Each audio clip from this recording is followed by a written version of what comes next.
കൊച്ചിയിൽ നടിയെ ആക്രമിച്ച കേസിലെ അതിജീവിത മുഖ്യമന്ത്രിയെ കണ്ടു. മുഖ്യമന്ത്രിയുടെ ഔദ്യോഗിക വസതിയായ ക്ലിഫ് ഹൗസിലാണ് കൂടിക്കാഴ്ച നടന്നത്. കേസിൽ പോരാട്ടം തുടരാൻ തീരുമാനിച്ച സാഹചര്യത്തിലാണ് മുഖ്യമന്ത്രിയുമായുള്ള അതിജീവിതയുടെ കൂടിക്കാഴ്ച നടന്നത്. സർക്കാർ ഒപ്പമുണ്ടാകുമെന്ന് മുഖ്യമന്ത്രി അതിജീവിതയ്ക്ക് ഉറപ്പു നൽകി. ഇനി കരഞ്ഞു കലങ്ങിയ കണ്ണുമായി കാണരുത് എന്നും നിങ്ങൾ കരയാതിരിക്കാൻ എന്നും കൂടെയുണ്ട് എന്നുമാണ് മുഖ്യമന്ത്രി അതിജീവിതയോട് പറഞ്ഞത്. കൂടിക്കാഴ്ച അരമണിക്കൂർ നീണ്ടുനിന്നു. കേസിൽ അപ്പീൽ നൽകാൻ സർക്കാർ നേരത്തെ തീരുമാനിച്ചിരുന്നു. ഇക്കാര്യം മന്ത്രി പി രാജീവ് അതിജീവിതയെ അറിയിക്കുകയും ചെയ്തിരുന്നു. അതിന് പിന്നാലെയാണ് തിരുവനന്തപുരത്തെത്തിയ അതിജീവിത മുഖ്യമന്ത്രിയെ ക്ലിഫ് ഹൗസിലെത്തി നേരിൽ കണ്ടത്. 8 വർഷം 9 മാസം 23 ദിവസങ്ങൾ. ഏറ്റവും വേദനാജനകമായ ഈ യാത്രയുടെ അവസാനമെന്നോണം വെളിച്ചത്തിന്റെ നേരിയൊരു കണിക ഞാൻ കാണുന്നു എന്നായിരുന്നു അതിജീവിത കേസിൽ വിധി വന്ന് ദിവസങ്ങൾക്ക് ശേഷം പ്രതികരിച്ചത്.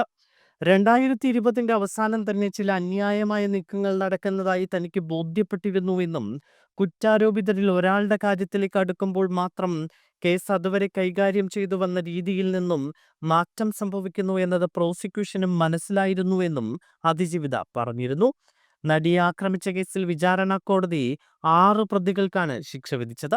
കേസിലെ 1-ാം പ്രതി പൾസർ സുനിക്ക് 20 വർഷം കഠിന തടവും വിവിധ കേസുകളിലായി 3 ലക്ഷം രൂപ പിഴ ശിക്ഷയും വിധിച്ചു.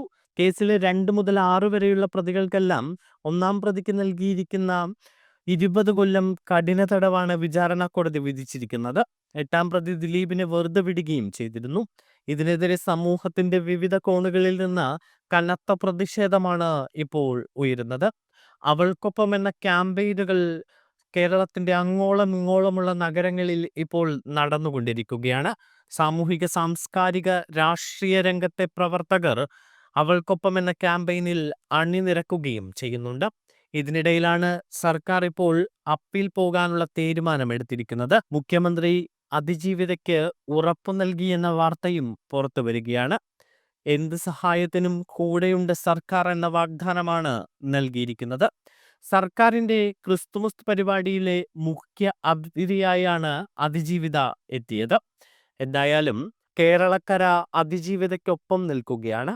8-ാം പ്രതിയായ ദിലീപിനെ കുറ്റവിമുക്തനാക്കിയതിൽ സമൂഹത്തിന്റെ പല കോണിലും വലിയ പ്രതിഷേധമുയർന്നിരുന്നു. വിചാരണ കോടതിയിൽ നിന്നും അതിജീവിതയ്ക്ക് നീതി കിട്ടിയില്ല എന്ന വിമർശനമടക്കം ഉയർന്നിരുന്നു. അതിനിടയിലാണ് ഇപ്പോൾ മുഖ്യമന്ത്രിയുമായി അതിജീവിത കൂടിക്കാഴ്ച നടത്തിയിരിക്കുന്നത്.